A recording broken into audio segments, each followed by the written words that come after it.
তোমার তো কেন নাই। সালাম মহারাজ, সালাম। কে? আমি হলাম এজিজ বাসার মন্ত্রী। আমার নাম হচ্ছে মারোয়া। আসুন আসুন মন্ত্রী, বসুন। আসুন আসুন আসন গ্রহণ করুন। আচ্ছা, কি কারণে আপনার আমার এখানে আপনার আগমন? মহারাজ, ওই এজিজ বাসার আদেশ আপনার পরম বন্ধু হুসেনকে আপনি যদি এই কার গলায় আলি দিতে পারেন,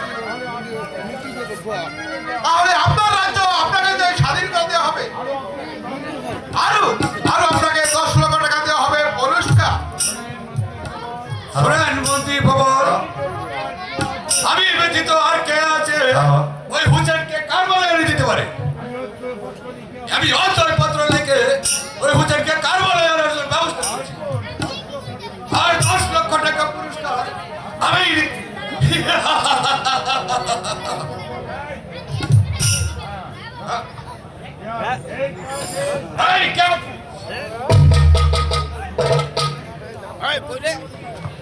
সেনাপতি সাহেব,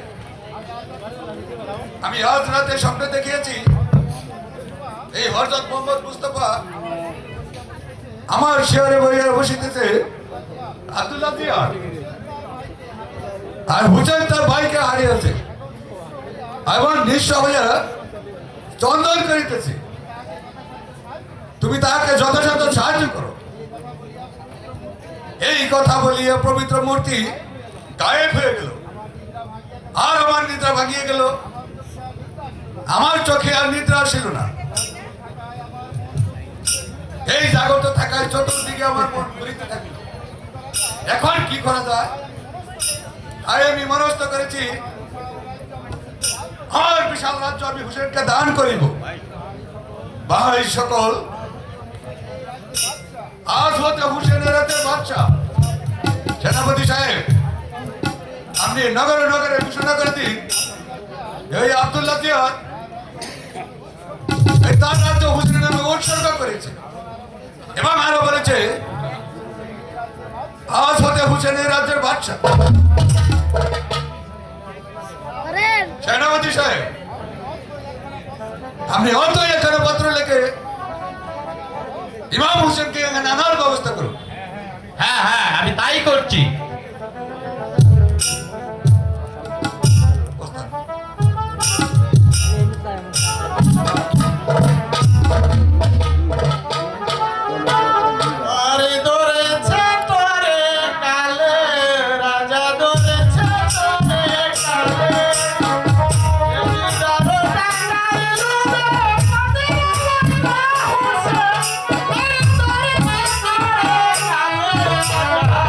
Don't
তাহলে পায় না।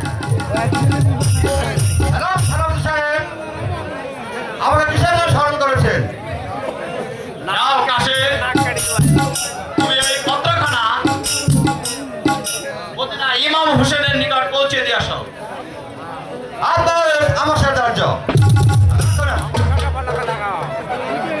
চলুন মহারাজ, আমরা এখন অন্তরে চলে যাই।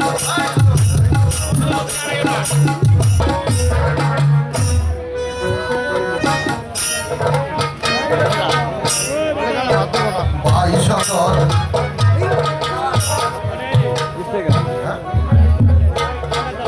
আমি যেন কুপার কি সংবাদ পেয়েছি। তোমরা কি আর কোনো সন্তান জানো? না না, হযরত আমি তো কোনো সন্তান পাইনি।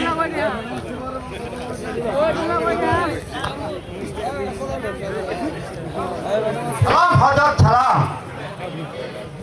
কে? আমি হইলাম ওই কুফানগরের কাছে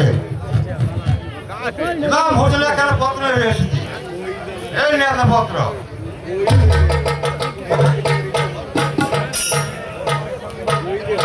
বড় কাছে কুপার সংবাদ কি? কুফার অধিপতি মাদানী আব্দুল্লাহ জিয়া তার দণ্ডতর সিংহাসন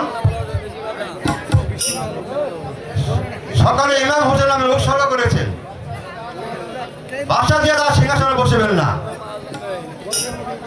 যতদিন ইমাম হোসেন কুফায় না দেবেন, ততদিন প্রধান অধিবেশন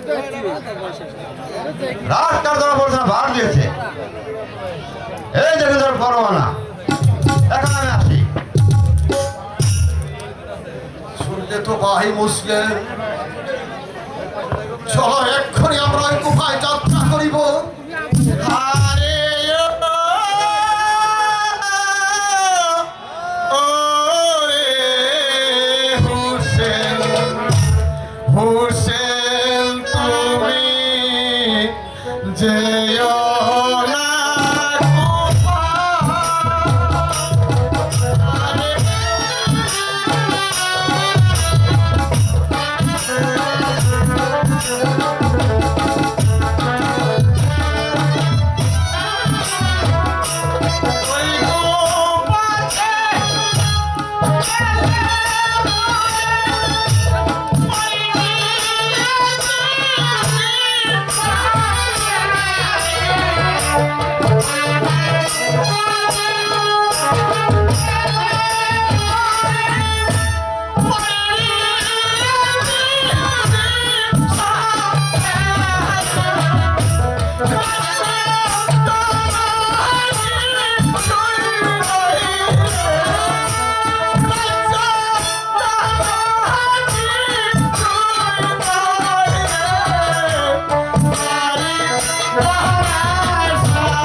প্রভুর নিয়োজিত কার্য বুঝিবার কারোর ক্ষমতা নাই, কিন্তু হঠাৎ করে আব্দুল্লাহ জিয়া তার এত বড় রাজ্য আপনাকে ছাড়িয়ে দেওয়ার কারণ কি? এতে আমার বিশেষ সন্দেহ আছে। তোমরা ওই পখার কোনো কথা মুখে রানিও না। আব্দুল্লাহ জিহাদের ন্যায় প্রকৃত বন্ধু ওই মদিনা ছাড়া আর কোথাও নেই। হযরত, মানুষের মন সব সময় একরকম থাকে না। আমার মনে হয় এতে কোনো প্রকার ছলচাতুরি এবং ছলনা আছে। ওই কুফায় আপনি না গিয়ে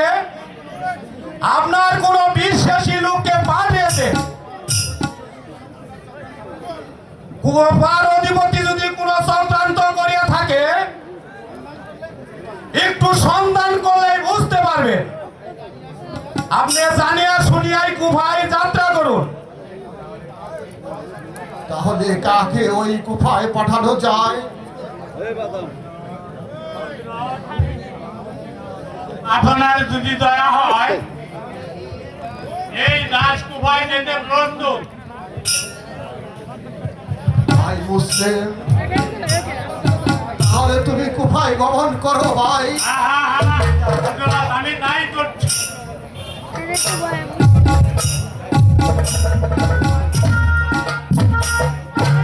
আমি কুফায় গিয়ে আব্দুল্লাহ জিয়াদের মনোগত ভাব বুঝিয়ে আপনার নিকট পত্র লিখিব। আপনি পত্র অনুসারে যাহা হয় তাহাই করিবেন।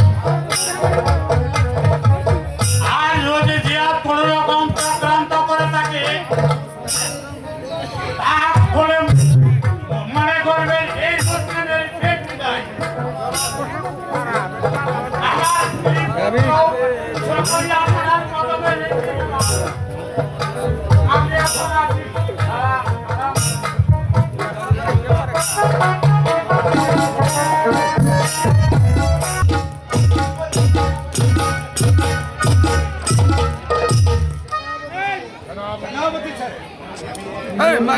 এমন ভাবে পত্র লিখলাম, ইমাম হোসেন আসার কারণ কি? মহারাজ, আমিও তাহাই ভাবছি।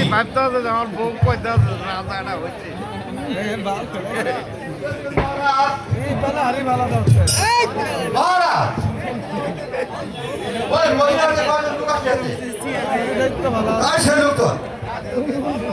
তাদেরকে এই দরবারে নিয়ে আসো।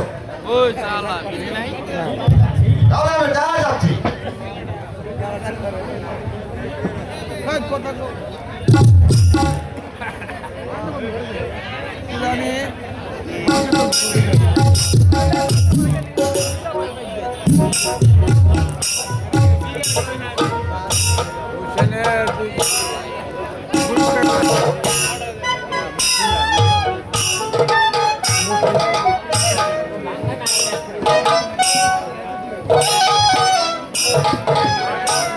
আমি মুসলিম,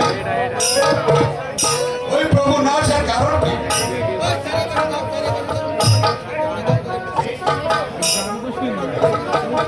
এই সিংহাসন প্রভুর জন্য সুন্দর হয়েছে এবং প্রজাগণ ওই প্রভুর জন্য সুন্দর হয়ে বসে আছে।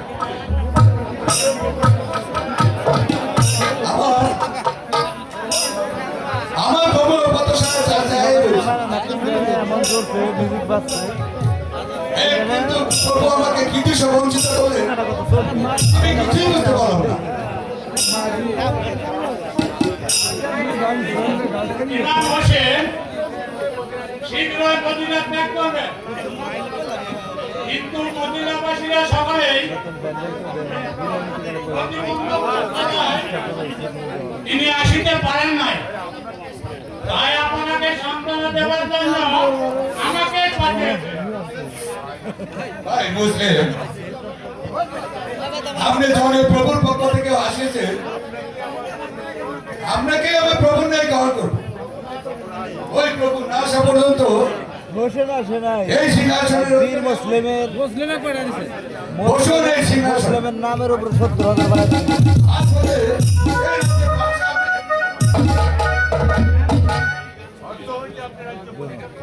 এই অন্ত হাতে আপনি এই রাজ্য পরিচালনা করেন। আপনি সভাপতি হয়ে এই রাজ্য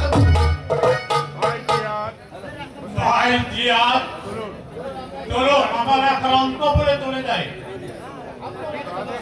আপনার হাতে সবার সিদ্ধান্ত, তবে তাই চলুন।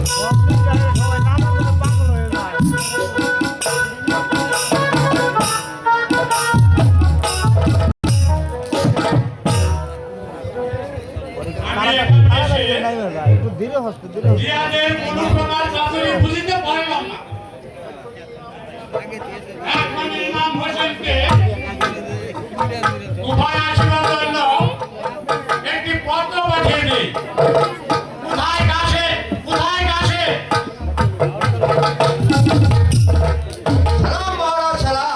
দুইবার করে একটু ভিতরার আমাদের বিষয়ের জন্য ফোন করেছে। যাও কাশে তুমি এই পত্রখানা মদিনা ইমাম হোসেনের নিকট পৌঁছে দিয়েছো। আপনাদের সমস্যা হচ্ছে আমরা এখন বিশ্রাম করিনি।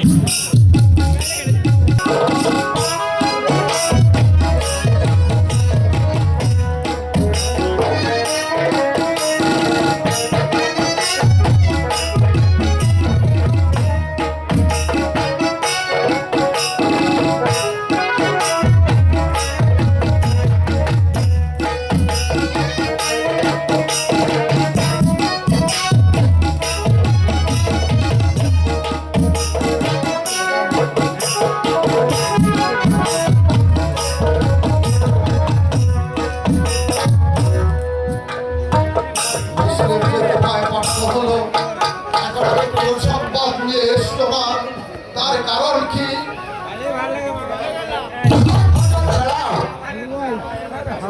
আমরা আমি কুমার কাছে এসেছি আপনার পত্র নিয়ে।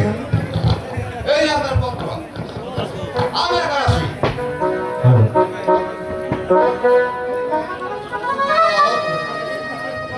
আমি নির্বিঘ্নে কোথায় আসিয়েছি,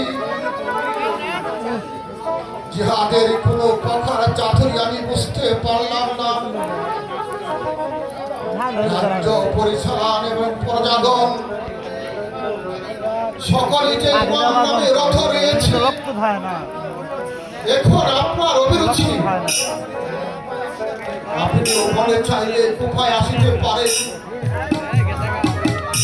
ভাই সকল, আপনারা শুনলেন তো,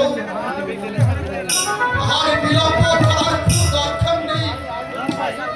আমি আজই ওই কোথায় যাত্রা করিব, শীঘ্রই আমার সাথে চলো।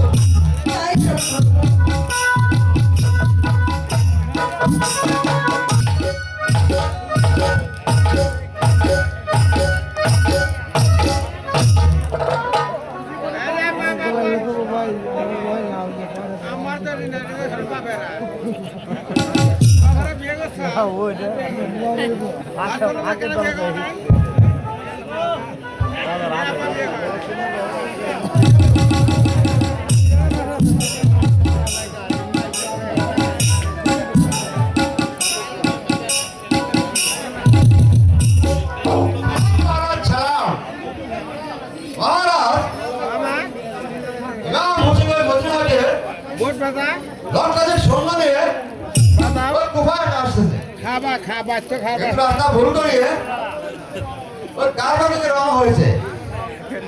চাচা ভালো আছে আছে, বিয়ে করছাও তুমি আমার এই পত্র ওখানে নিয়ে বিয়ে খাওয়ানি ওই রামেশ কেন রিয়াজিৎ ভাই সাথে পুষে দিয়েছো। আপনাদের সমস্যা হচ্ছে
হ্যাঁ, এইবার ঠিক আছে।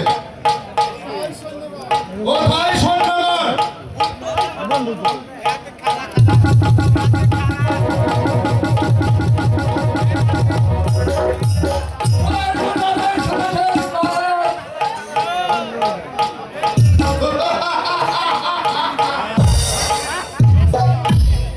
শোনো শিবা, এতদিনে আমার মনের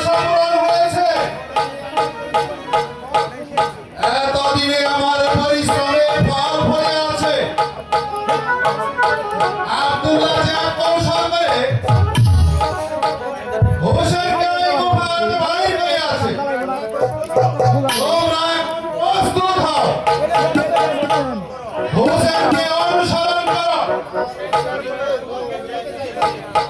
হুসেন কারবালার অভিমুখে যাইতেছে রাস্তায় যদি আক্রমণ করিতে না পারো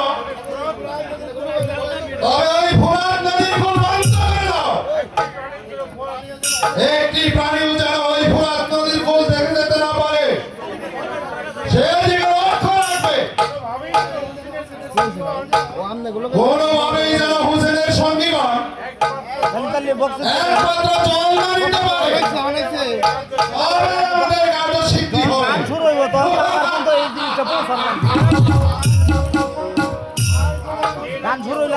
আর যে নাকি হুসেনের মস্তকে নিতে পারে তাকে দেব 10 লক্ষ টাকা পুরস্কার আর সৈন্যগণের জন্য তো ধনভাণ্ডার খোলাই থাকিবে যার যত ইচ্ছা হয় লইবে তাতে আমার কোনো আপত্তি নেই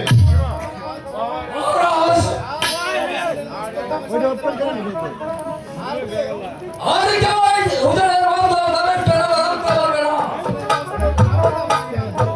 হুজুরের বন্ধ আমি দামের টাকা এবং 10 লক্ষ টাকার পুরস্কার আমি নিব ঠিক আছে তোমার জন্য পুরস্কার হয় রইল এই সীমার জন্য ওই হুজুরের মাস্টারকে আমি দামের টাকা ফিরব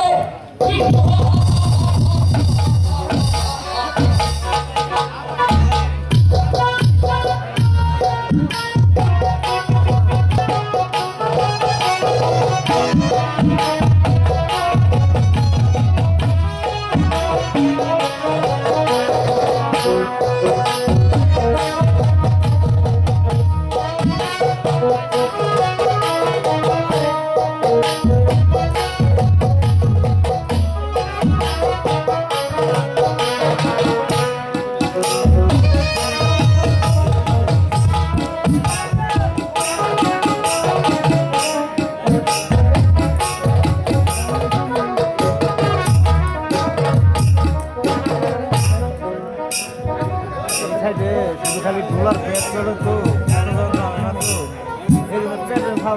শোনা মুসলিম এই এসদের মন্ত্রী মহাবীর মারোয়া এই কথা কেউ শুনবে না ওই কুপাই নগর যাত্রা করিতেছে এখানে নগর আক্রমণ করিবে কি বললে আমি কি আমার কাপড়ে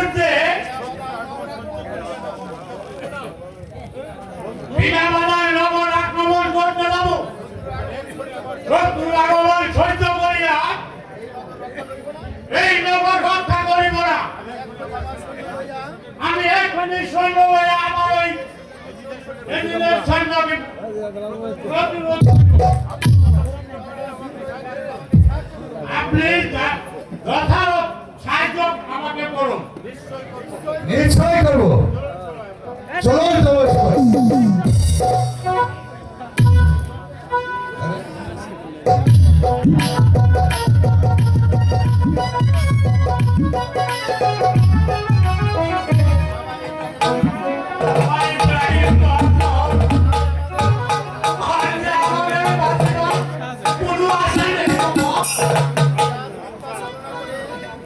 ওই যে আমি মিথ্যা সমাধান করে আমাদেরকে এই ভয় দিয়েছে মারিবার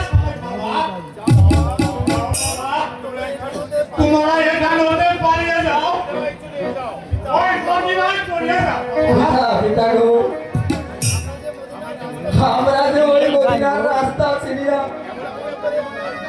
কেমন করে আমরা দুই ভাই ওই মদিনায় চলে যাব সবাই তোরা শীঘ্র এই স্থান ত্যাগ করো না। Oh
বাবা ইব্রাহিম মোহাম্মদ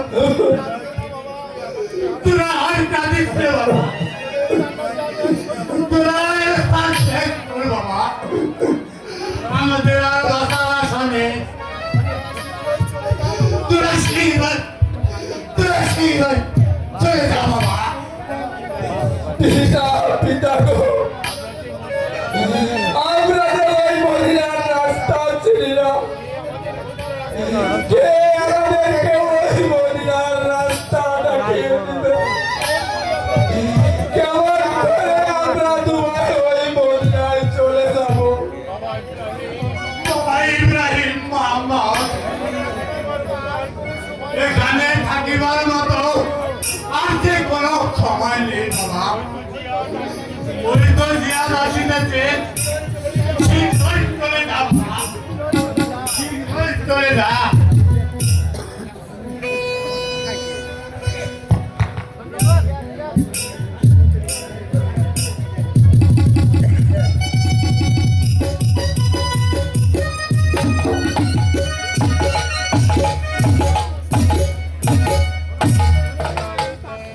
মুসলিম এতদিন আমার মনের কথা আমি তোমাকে কিছুই বলি না আজ বলার সময় হয়েছে আমি হলাম ওই দামেস্ক নগর এজিদের প্রধান সেনাপতি এই হুসেনকে রাজ্য দান করা এটা আমার নির্দেশ হলো না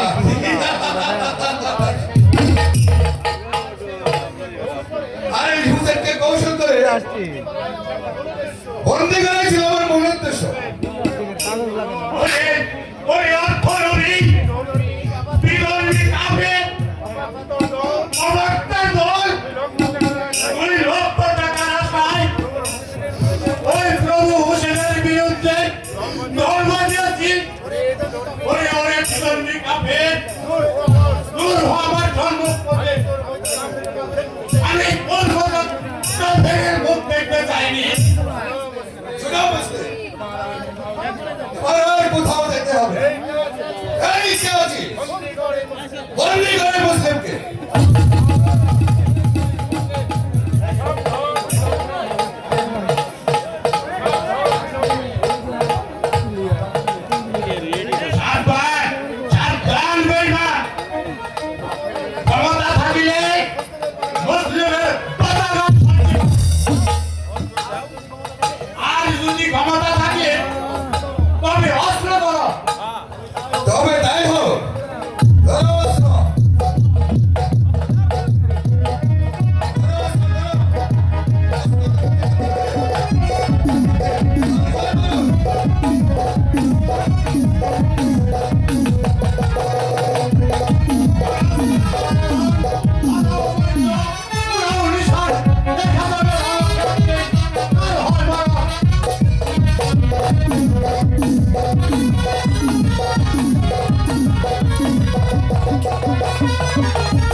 ধরে গোপলা ধরে কর না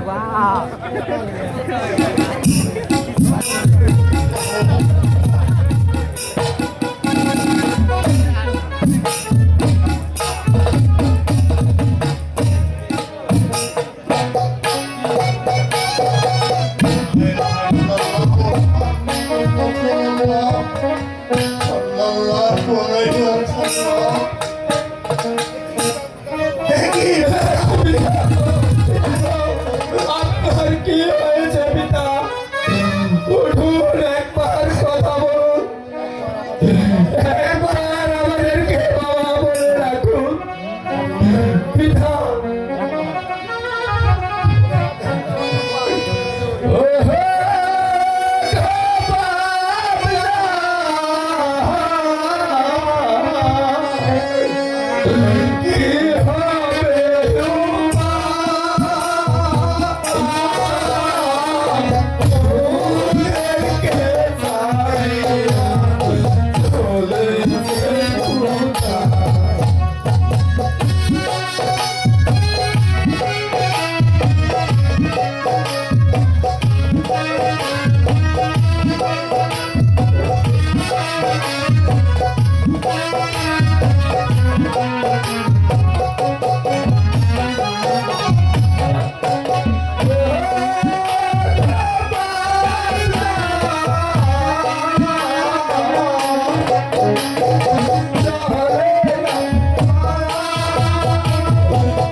ব্যাগ